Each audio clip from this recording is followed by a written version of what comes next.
You're live. According to this. But does anybody see me? Yeah. If someone goes live on YouTube and no one's there to see it, are they actually live? Hello. Question for the ages.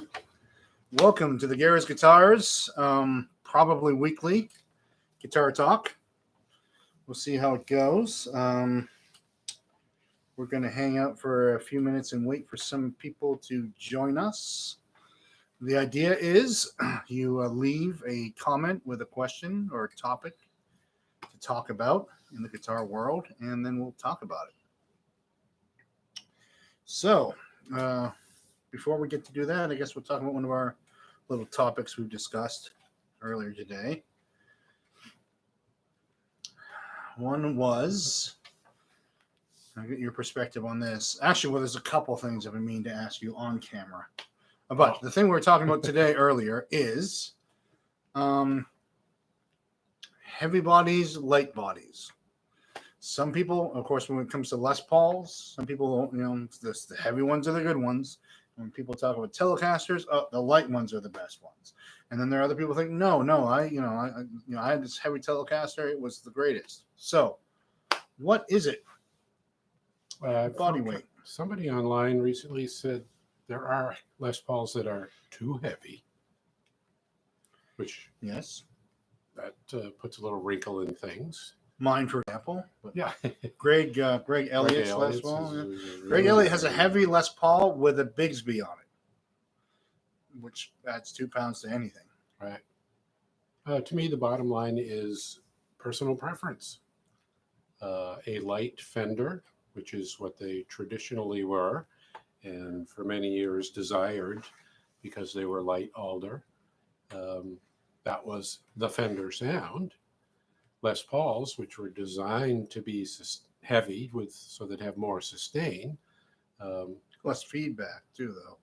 I mean, this is supposed to be feedback resistant, which is ironic because no one told Jimmy Page about that. But you sound like my father now. Yeah.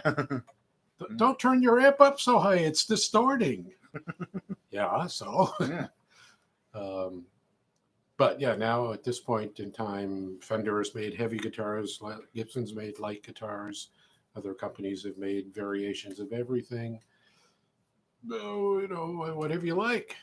If you want that authentic 50s Fender sound, you probably want a light alder body. Well, this is the so here's my take on it, which is there's two ways to get sustain. One, have a very light body, and the other is to have a very light body that vibrates at the slightest suggestion. And the other is to have a heavy body so that when it begins vibrating, to make it vibrate, it just saves up. It automatically is a store for kinetic energy because there's just so much mass in there that you just store your kinetic energy in the body instead of just letting it go.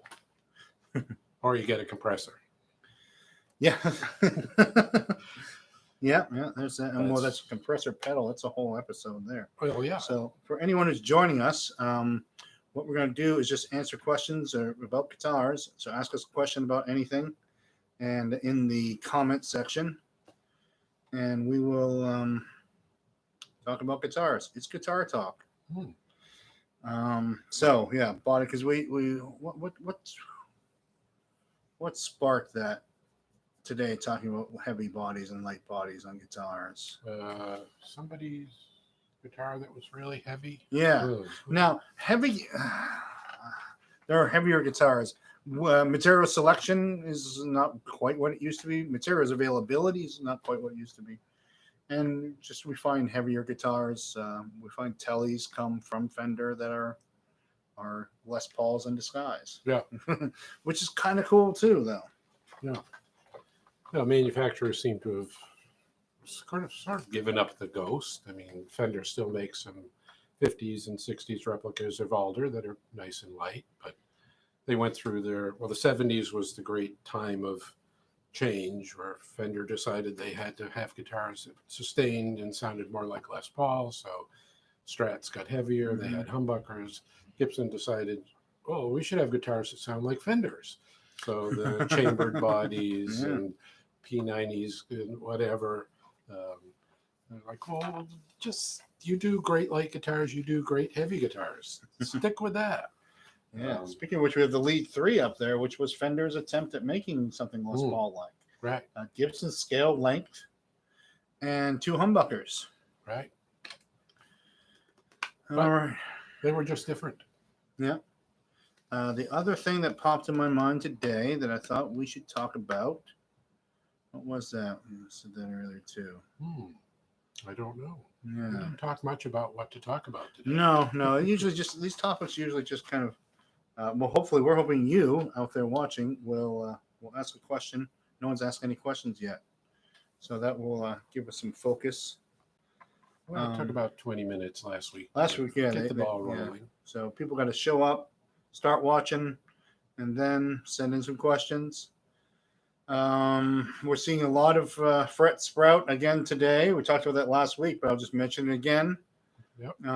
Next today. fingerboards are shrinking, and because of the very dry conditions in New England in a heated home, and fret ends are sticking out, and so that's something that can be cured. You know, we can file them down and reshape the ends a little bit and get them back to normal, but that's very real right now. I think it was a Hondo.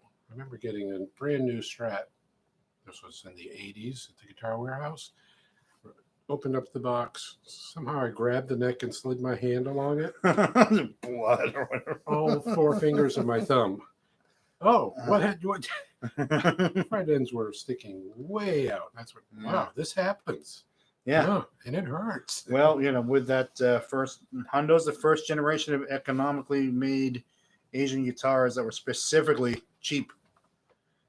In the 80s, other companies made cheaper guitars than Fender did, but they weren't not necessarily really going for that $199 guitar market. Whatever Kramers and Well, there was we had a salesman back then, John Fitzpatrick, who we bought Hondos from, and I'd done the math in my head, sort of, but I had to ask him.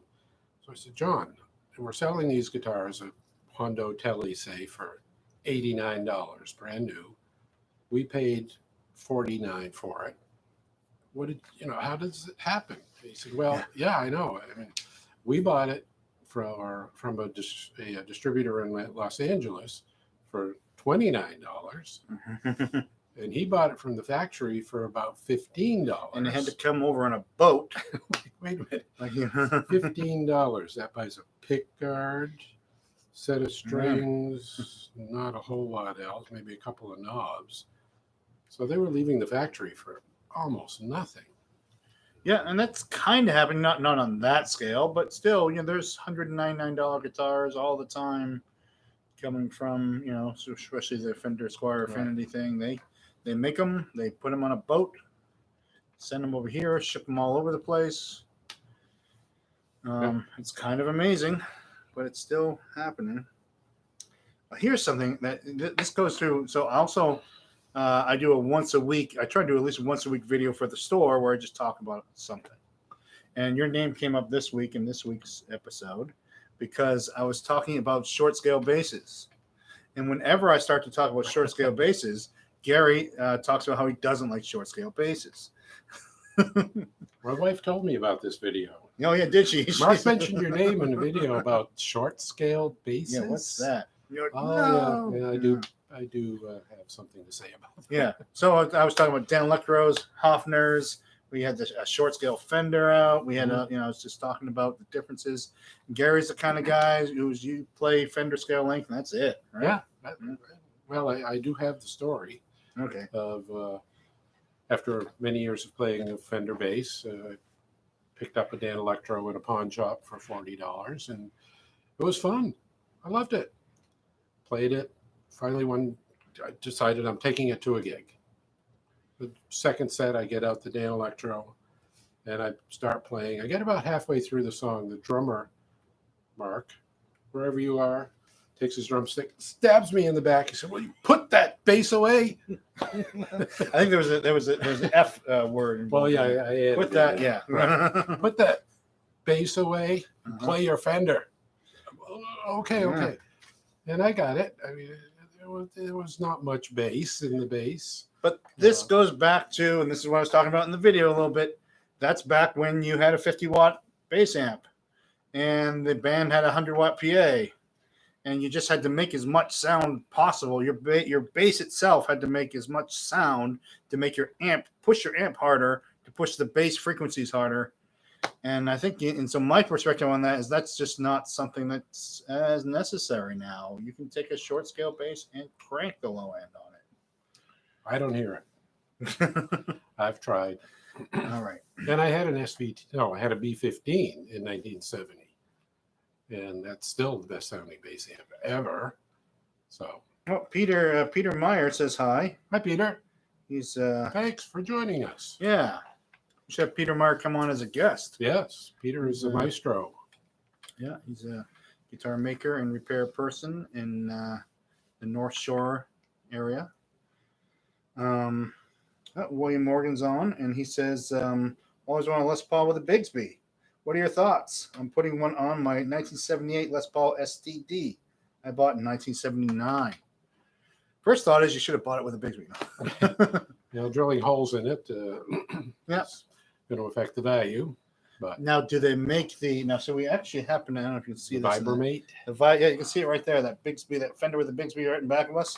The Vibromate. Do they make something like that for the Les Paul? I think there is a thing. Yeah, a way to not drill and It fill. uses the tailpiece stud Yeah. mount holes, I think. Yeah, so it won't really destroy, but there may be a few holes or something. So there's that to consider. Vintage value. So personally, my thing about vintage value is if you own an instrument for 40 years and you expect to be the only owner while you're on this planet, do whatever you want with the guitar. It's your guitar.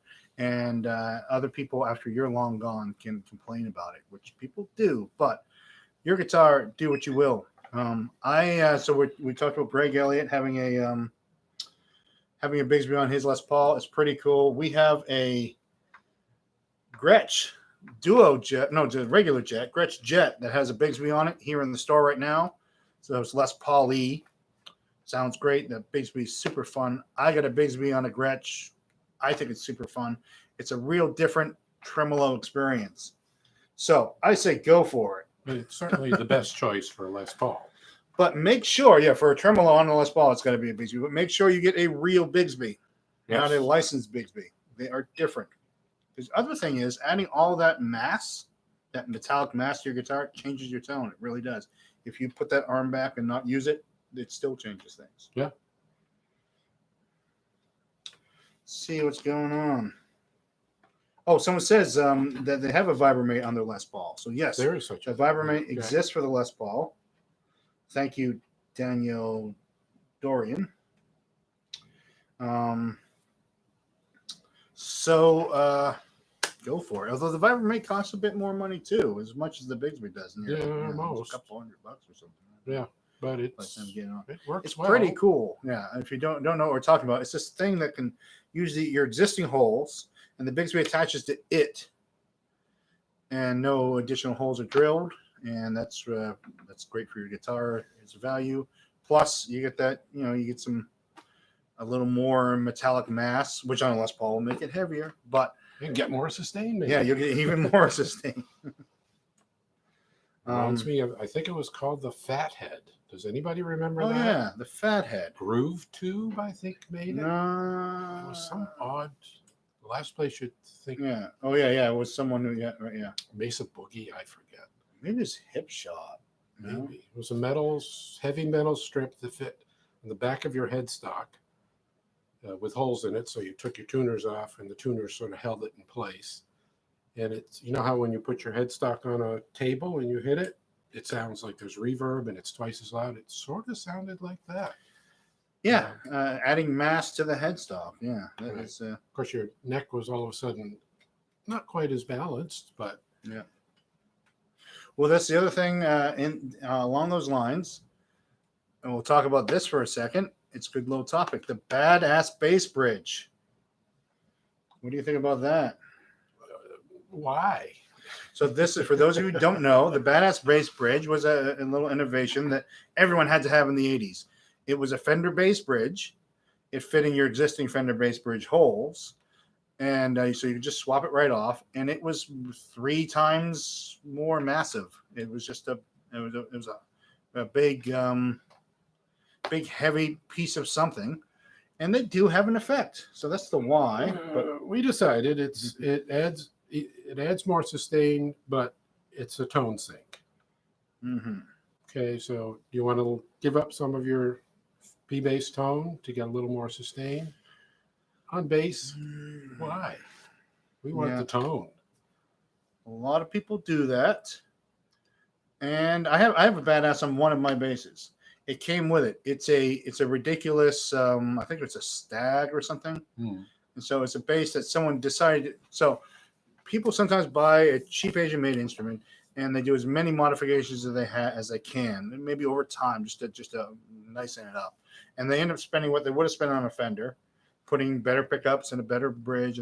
But some people just love customizing.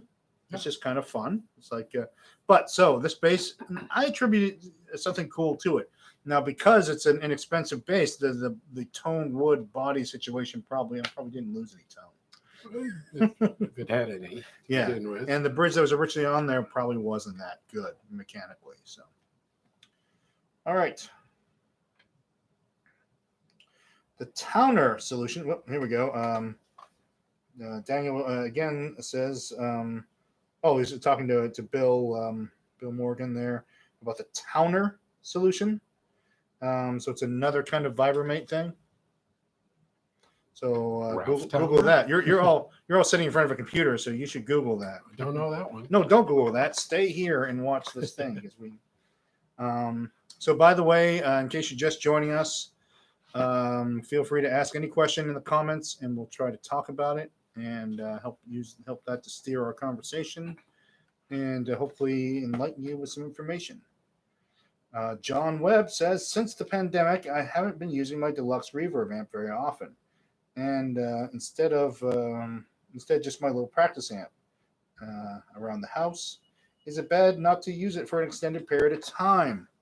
We got a variation on this question before too.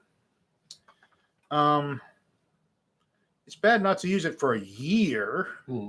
If you haven't been using it, just turn it on. Let the caps pull in some energy, or remember their caps, kind of thing. Yeah. And turn your knobs. Turn each knob once a month or so. Plug something into each. Move the switches. Yeah. Don't forget the plugs in the back, effects loops. If you don't, corrosion will build up, and then a year later you turn it on and. Yeah, that is true. We get a fair amount of people who don't use their effects loops, who come in here with an amp problem, and we're like, the amp doesn't work. And it just turns out we had to clean their effects loop. Right. And it's just that corrosion can happen when two pieces of metal are touching each other. If they're now, if they're the same metal, it's not as likely to happen, but it still happens. And when metals touch, they will like to corrode. So, and then oxygen, which is all around us, oxygenates, and and then of course deoxit cleaner is what we use. And if you buy a can of it, it can last you a lifetime if you're just using it for a little this and that, just a little bit to help clean contacts and help connectivity. Reminds me of the opposite story.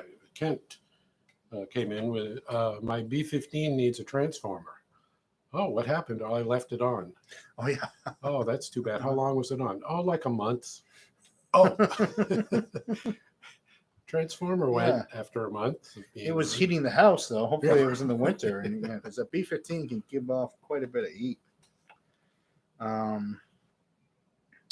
But you know what? To Kent's to his benefit, I'd say a lot of B15s have transformers that die. My power transformer died. We have a parts one sitting around. Power transformer died a second time. It has a replacement power transformer, right? And the power transformer died. There's a guy in upstate New York. It's called Flip Tops. His company. He's great because he makes B15 and all kinds of Ampeg replicas. He's had the potted transformers specially made. He's saved many a B15, including mine. Yeah. So we'll thank him for that. You just got And, a caster plate from him, right? I did. I treated myself for for Christmas. I bought myself a new caster plate for my B-15. That makes exact replicas of the original. So on the B-15, it sits on top of the casters, and there's a screw that holds them on. And people would lose the bottom part or break them. And someone put just wheels on the bottom of my B-15. If you don't know what the B-15 is, it's the greatest bass amp ever. Well, best sounding. Well, I think that's what makes it. No, it's also the greatest. It's great looking. Well, it is the coolest. It's the coolest. Yes. It's the best sounding. Somebody said to me one night during a break, "Oh, I come to see you guys just to look at your amp with the lights on and the Ampeg logo lit up. It's so cool. I just want to look at your amp." If you paid an extra, I don't know what it was, when you bought your B-15, you could pay an extra couple of dollars to have your name engraved onto the logo plexiglass, so that when you turn on the amp, so if you don't know what this looks like, you turn on the amp and then the tubes light up, and there's a little light underneath the plexi that shines up through it and says Ampeg. But you could also have your name on there. Right. And that's a premium service. All right, let's see if we got any more questions here. I can't see on my tablet. Let me just step over here. Nope. Oh, yeah. William just said B-15's right. Yeah, so the B-15, great amp. They are super expensive now. People realize what they are, and everyone wants littler, lower powered amps. I would say, how about 20 years ago? The year 2000. If you had an Ampeg SVT, a tube original Ampeg SVT from 1972 or something, you could get a couple $1,000s for it. Easy. Yeah. And if you had a B-15, when I bought mine, there were $500. Well, maybe a bit more. Yeah, $6. 20 years ago. No, it's flipped. It's flipped. Everyone wants the little, lightweight, cool, tony, distorting. Well, they both distort quite a bit. Oh, nothing like a B-15 on 7, though. Yeah. Just a titch of distortion. And but they really flip. People don't want big amps anymore. They want the little amps. That's another reason to be.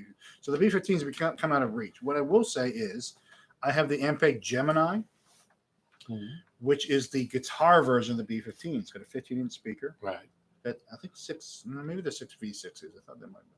So it's a little less powerful, but it's got a sound, and they can still be had for not a lot of money. So if anyone's interested in still getting in on the ground floor of Ampeg, I don't know where all the classic B-15s are. Used to always, almost always yeah. have one of the year. B series. Yeah. Haven't seen one in a few years. So the last one came in the store 3-4 years ago. Yeah. Yeah. And I guess people have decided to keep them now. people are holding on to them. Also, it's happening with a few of those things. They kind of. This was my so here's my little rant. It's not quite a rant, but why great musical gear will continue to appreciate even if guitar playership appears to be shrinking, which is America made all the great old guitars and amps, and there used to be plenty for everyone. So there was, in 1970, there was 250 million Americans, and there was 20 million Stratocasters and a million Ampeg amps, and there was just enough for everyone. And so they're just everywhere. Now the world wants B-15s. The world wants Stratocasters. You cannot make another 1963 Stratocaster. You can make another B-15, but they cost $5,000 because they're very unique hand-wired amp. So these things are going to the four corners of the earth, I think. I'm personally responsible for exporting some musical gear to my friends in Eastern Europe. And every day someone's on Reverb from in Belgium who has to have a B-15. And so I remember right at the beginning of the guitar boom, in the mid-'80s, it was the Japanese. Every collector, I don't know if people were that was the actually first collecting big, them, but I knew lots of guys with 50s and 60s Strats and Gibsons and Gretches, and Oh well, some guy in Japan paid top dollar for it, so I shipped it over. Yeah, which Yeah, at it the was time was $800. All the Marshalls and all the Les Pauls are going to Japan was a topic for quite a few years, and now I think it's more worldwide. But Yeah, it's everywhere. There's people in mainland China. I sold. Where did those? I had a couple of speakers. So for those of you who don't know, before hold on, Electra. What were those? Slipping my mind. The speaker with the transformer on the side of it. The oh, one the electric. The ones that don't have a static magnet but an electromagnet. right, What do we call those? there's a word for that. Yeah. Anyways, old speakers from the 40s would have an electromagnet rather than a static magnet. And they have this extra transformer on the side that would, power that magnet. I had a couple of those speakers. It was this big trend for people to put them in their twins Really? and then because you could use the B plus voltage to run the. Anyways, I was ready to throw these things out. And I'm like, I'll put them on eBay, see what happens. Someone bid like $200 each for these things. Yeah. They were just and the guy who did buy it was in Taiwan. I threw a bunch away. Yeah, someone had to How have good it. is this? It's got a transformer on it. Yes. All right. So once again, a reminder: leave a message in the comments, and we will answer any questions you have. We'll modify our topic to talk about what you want to talk about. We didn't really plan the discussion too well, and we want it to be listener driven, so to speak. So let us know any questions or even comments if you just want to kind of talk about something in particular. So we covered B15s, and then of course there was the B12, which was often used for guitar as well. Yeah, As a and the 12-inch speaker. B18. The 18, yes. It was 100 watts with an 18-inch speaker. Was it 100 watts? I think, maybe they were 80. Yeah, well, if you More I wouldn't call it B15 50 watts. Well, 40 to 50. Yeah, that's a whole other topic. The lie of wattage. Well, the B15N, that was the one. Yeah. I think they were 45. But well, they can claim anything they want. Evan from Bedrock Amps, his story, when they started they moved the company from Nashua to someplace in Massachusetts. And Waltham or something? Maybe. Yeah. And they were revamping the line of Bedrock amps. And so they got in. He said, we got our hands on, every Marshall amp we could find. Heads, combos. We didn't care. We just wanted to check them out. And in the midst of checking them out, they tested the output of all of them. Said we didn't see a single 100-watt Marshall that was 100 watts. Mm-hmm. Some of them were in the 50s. Some were in the 70s, 80s, nothing. Then we saw some 50-watt Marshalls that were 60, 70 watts. So it was all over the map. Yeah. Well, it's like a 45-watt Ampeg B15, and maybe it's 35, maybe it's 55. I don't know. I will say this: it was in your old store. Joe King came in. Joe King from Joe Queer from the Queers came in to try a 50-watt, 100-watt Marshall because he was. So in the 800, he was thinking of getting a 900.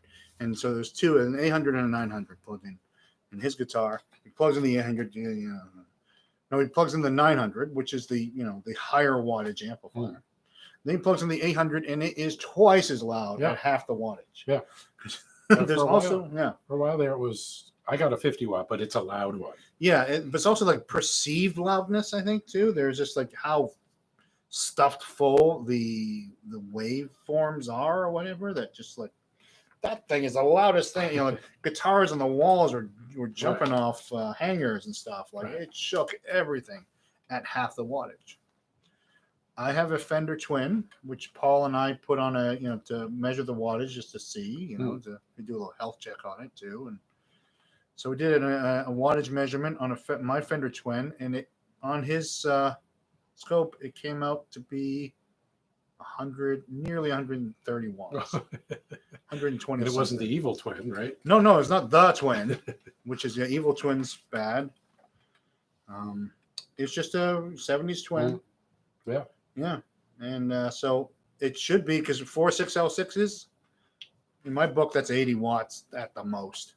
But Well, I take, Paul told me once when he was adjusting the bias on an amp that there's a 20% plus or minus range from the factory. Mm-hmm. You know, it says it should be negative 42 volts, but as long as it's be within 20% this way or Yeah, that way. yeah.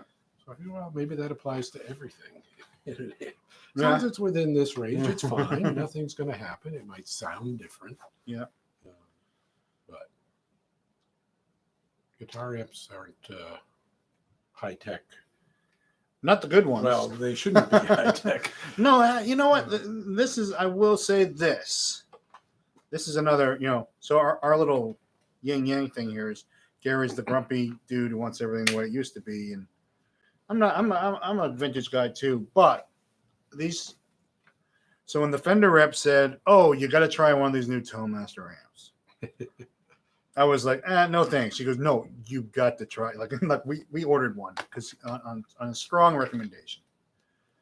It sounds great. It's a fine little amp, and it's the digital technology has finally reached the point where you can make a very complicated. It's essentially an iPhone inside an amp. So it has a 4-core processor, a lot of RAM, just stuff really happening in there. And but it's finally reached a point where it sounds good. I agree. Fender was the first one to get there, I think. But for years, I've been shaking my head at modeling Voxes and Fenders and everything else. Listen to this deluxe reverb sound, and listen to this high watt sound. I'm like, yeah, okay. Yeah, this is pretty close. Yeah, even with, because when the Axe, what's it? It's called Axe, is it? The one that was from around here, Axe Effects, I think. Where Joe worked, Joe Rogers. Yeah. He used to work there. We know a bunch of people with him. Yep. It's a little tiny digital. Yeah, it's a modeling thing. And they're all the sounds on it are 85% good. Yeah. They're not 100%. They're all. Now, what I will say is people I know who use these and use these effectively. One guy which it does wonders for is Bob Halpern, because he can get an overdriven sound at a lower volume, and that so that enables him to get that to get certain kinds of tones at different volumes. And Dan, the bass player Dan, who just bought that just weird neck, he uses one on his bass. Oh, he does. Yeah. I didn't know any bass players used one. Well, sorry, I can't think of the name of the company, guys. We like your stuff, and lots of my friends like your stuff. A bunch of the live shows I've been to lately, not lately, haven't been to a live show in a year. let me preface with that. That show is my own show, so it doesn't count. But like a year and a half ago, a year and 3 or 4 months ago, or 2 years ago now, no bass cab on the stage. Right. Yep. Yeah, there was a story of was it Metallica was touring with empty Marshall cabs? Yeah, using this thing using into the PA. Couldn't tell the difference. But especially bass players have kind of given up. They just want the bass in the monitors. Give it to me like this. I don't want to hear it over my shoulder. Give it to me in the face. And then people up front are listening to the PA anyways. And so the bass players are using modeling amps, little amps, and they become very popular in the touring live world. Right. Los Lobos had a cab, but they had the 6x10 Ampeg, not the 8x10. So even Los Lobos is not carrying the flame like they should. But they did have the 6x10 cab with is it called Crafter or Quilter head? Quilter heads, yeah. Little teeny quilter head sitting on top of an Ampeg cab. But let's check in with the chat. No one's, hey everybody, someone leave a message here. Come on. What time is it? Well, this is a fairly common topic of discussion about the sound quality, the noise levels. Well, where are you performing on stage? Where it's one thing, but 60 cycle hum in your Strat in the studio with headphones on. Yeah, that's very noticeable. But on stage, when the drummer starts hitting the cymbals, nobody's going to hear it. Believe me. Yeah. Well, a lot of people are drumming up stuff sitting at home. They've been sitting at home with their guitar. First of all, I was like, how do I plug my guitar into my computer? I got to do something.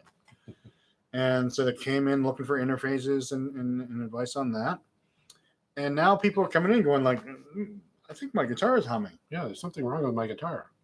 Oh, it's got single coil pickups. Yeah, of course it's humming. It's single coil pickups. That's why they invented the humbucker. That's what, yeah. Single coil pickups just hum, and that's all there is to it. But we haven't been, people, there's some big changes happening, not just because of the pandemic, but also because of just some kind of shows are different than they used to be. PAs are crazy loud now.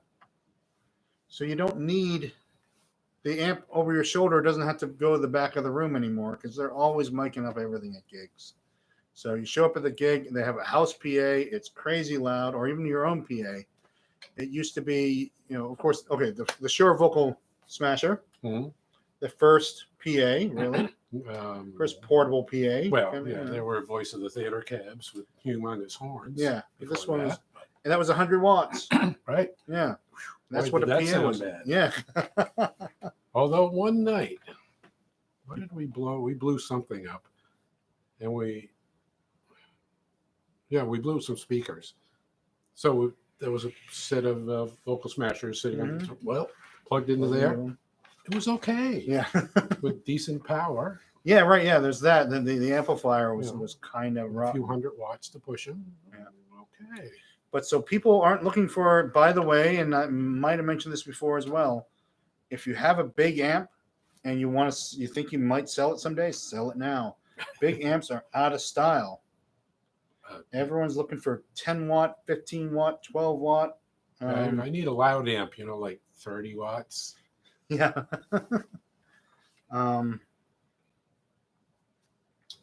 So, let's see if we got any. Let me go over here and see if there's any. No more new comments. There are some people watching now, so okay, they're just watching to see what we blab about, I guess. Quiet people. Yeah. So we talked about loud amps, and now everyone wants quieter tone amps. Here you're all watching on YouTube, here's the big pitch. Subscribe to our YouTube channel because I did make a series of videos about the tubes, and you can find it on the YouTube channel, and different kinds of tubes and different kinds of tube amps and why that gives you different sounds. Each tube is different.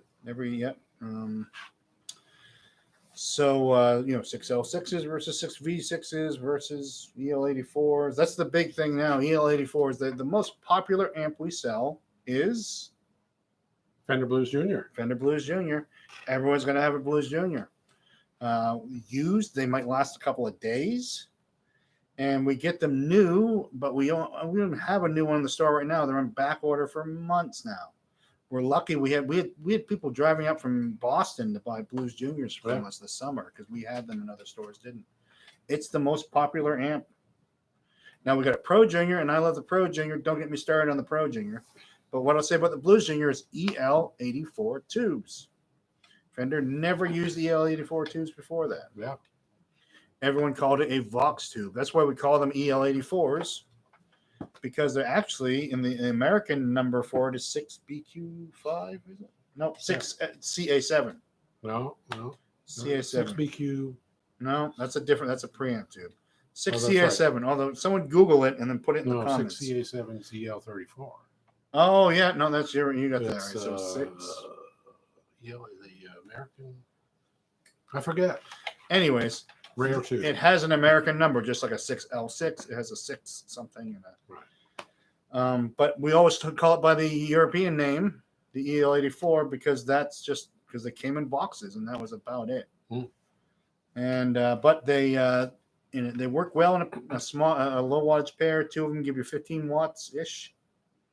And unlike the 6 V6, which is 12-ish watts, they are very clean and full range. And I guess that's a sound people are looking for now, too.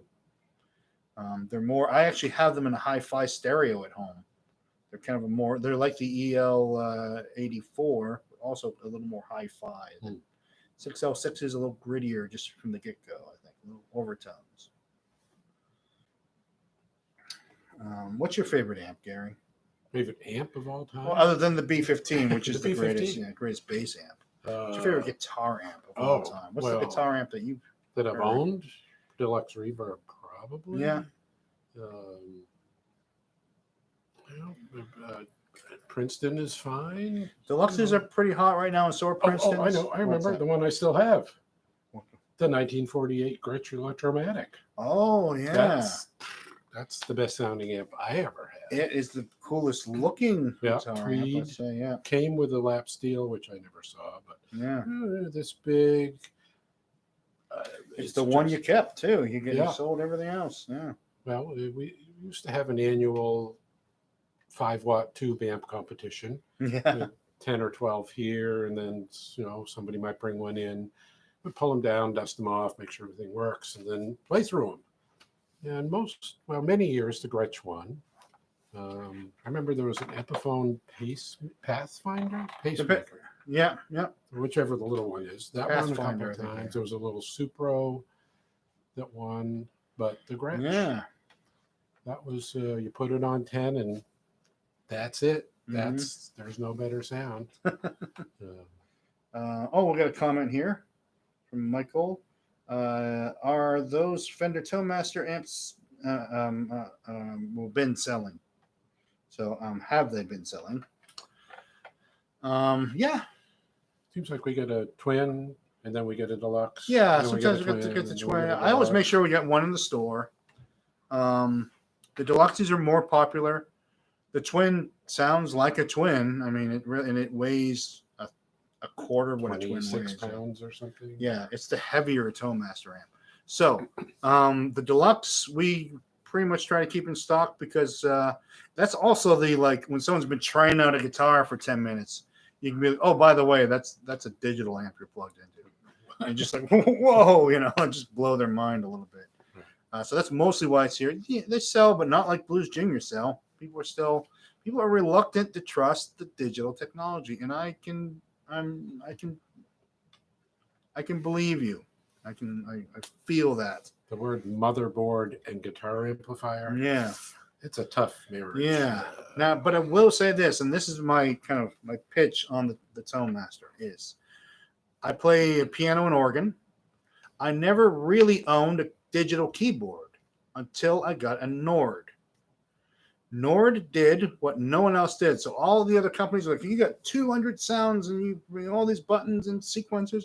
And Nord's like, okay, we'll take 6 sounds, the 6 best keyboard sounds, and we'll just put them in this one keyboard and use all the memory and processing just to get the best possible version of those sounds. And we'll make the keys that, that kind of, and they just revolutionized the keyboard world. And now you don't see anyone anywhere in the world not playing a Nord. They are ubiquitous. Because they were the first company to be like, okay, instead of all the bells and whistles, let's just give people what they want. See how that goes. And that's kind of what the Toemaster, that's why I do like the Toemaster. All the knobs do exactly the same thing as they would on a non-digital amp. Now, speaking of that too, what we do sell a lot of is the Fender Rumble, which is also a modeling amp. It's a Class D amplification situation, where it does a modeling section and has a power amp. And it's a shockingly good little solid state bass amp. And which I had never said before. Yeah, right. So it's not actually in the Toemaster series because it's lower cost, but it uses the same technology. And I'm a fan. And if you try to pick one up, you could accidentally throw it across the room. Yes. They're so light. So that's part of the reason I know a few have sold. Well, that sounds great. How heavy is it? Yeah, pick it up. Oh my God, I'll take it. So to answer the big Toemaster question, I think in general Fender is not selling as many as it hasn't been the revolution they'd hoped for. They do a lot of marketing for it. They do a lot of marketing to their dealers about it. They really hope to push them a little harder than they've gone, but they're selling moderately overall.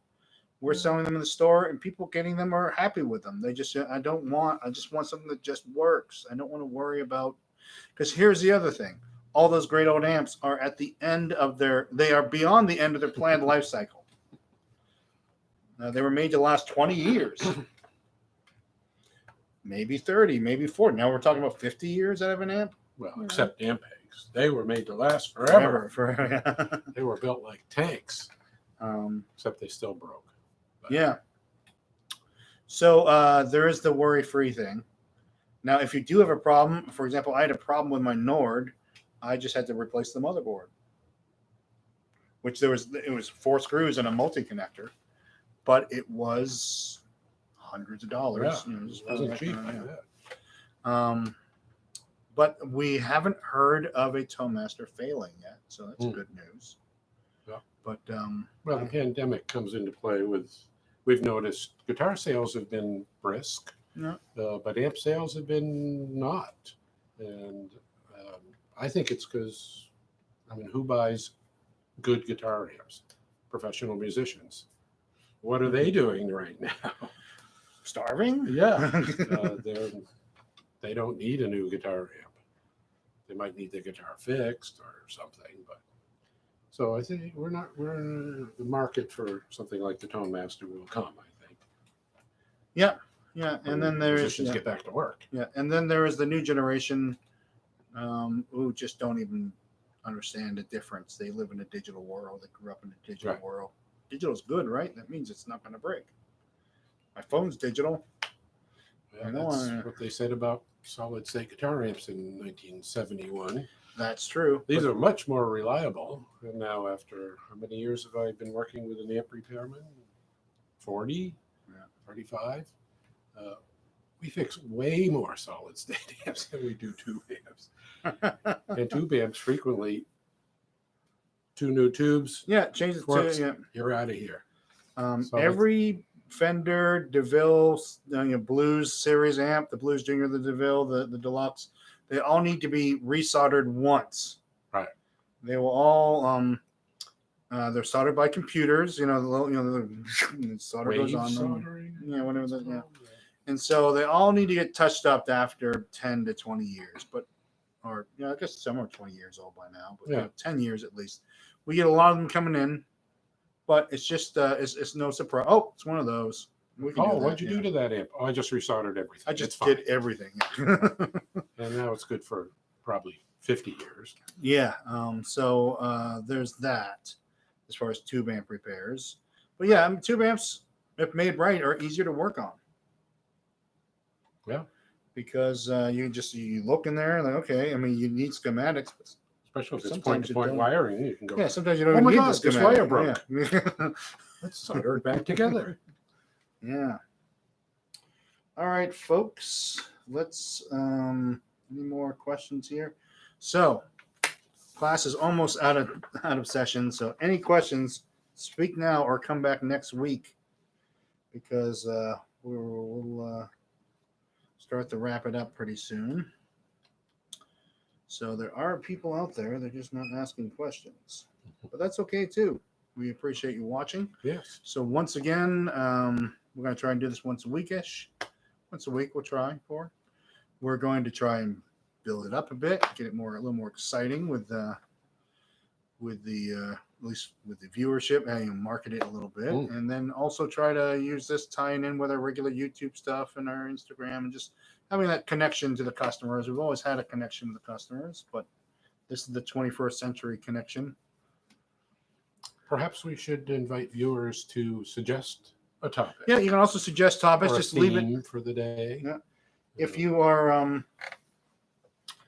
watching now, you can actually suggest a topic below, and we'll just check next week to see if anyone suggested. Right. So even if you're not watching this in real time, so we make this live, but most people don't watch it live. Most people watch it later, which is fine too. We did get a question about from Derek Hand. You guys resoldered the PC boards? Yeah, we resoldered a lot of PC boards, especially in the Fender amps. The Blues series Fender amps. Those need a lot of, like I said, it's just. They put just barely enough solder on, which is fine. But over time, when you can get little cracks that kind of compromise this and that. And the design flaw on any of those DeVille amps are the Deluxe and the DeVille. the solder that holds the connector on the board is the same solder that makes the connection. So on a regular fender amp, on a twin, you plug into the connector, and it's actually attached to. It's not attached to a circuit board. There's two wires that go from it to the circuit board. But every time you plug in your Deluxe DeVille, Blues Junior, you are just creating on that board. You're pushing on that board just a little bit, and you're creating a future failure. Yeah. And so we get those that they fail a lot right at the connector, and the connectors fail. So that's the design for it. But in general, yes, a lot of amp repair these days is about. So what Paul, even though Paul would not like to be called a Buddhist for sure, he's Catholic, but he has a Zen approach to working on amps. But it is. Yeah. So Paul's thing is he first looks at it and doesn't want to work on it. Oh, God, no. Okay. And he takes a deep breath. He opens up the amp, and he listens to it. He's like, "No, this amp's fine, right? No, that's distorted. You got to fix it." Oh, okay. And so then he'll just slowly start getting into it, and then he'll check the entire thing. 5 hours later. Yeah. No, there's one more little thing I'm going to check. Yeah. Paul, this is way overboard. Yeah.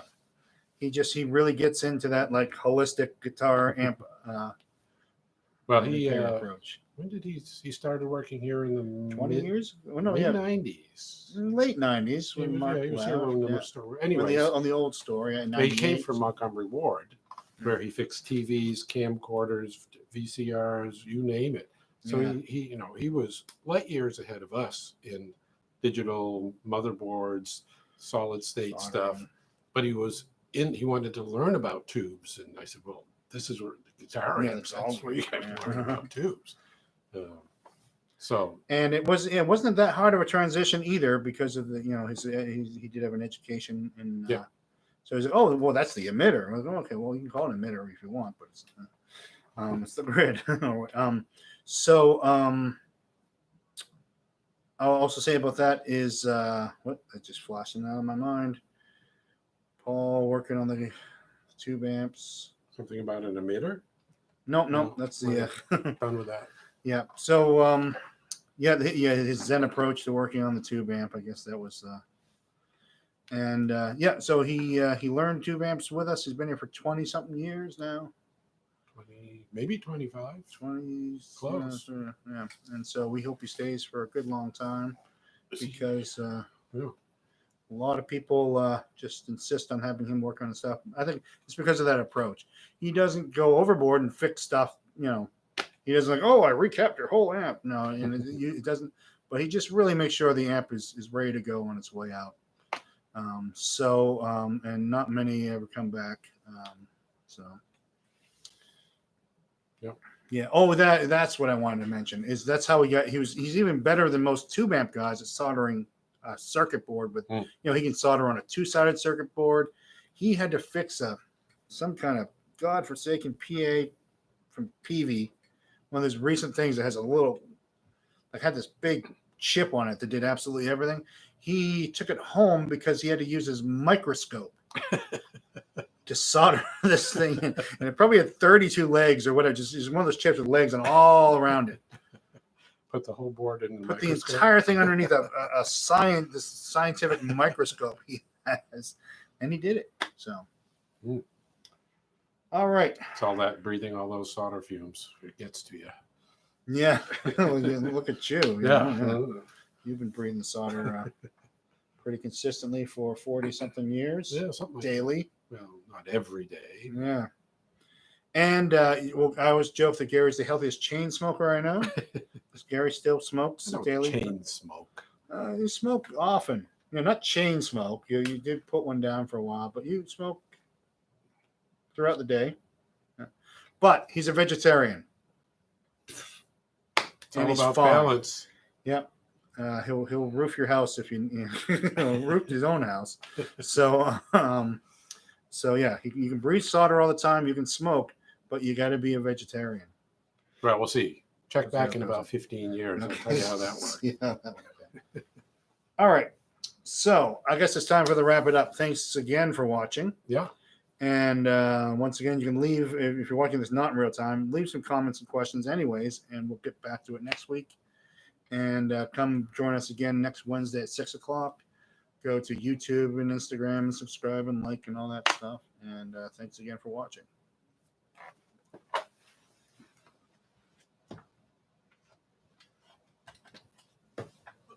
And that's long enough.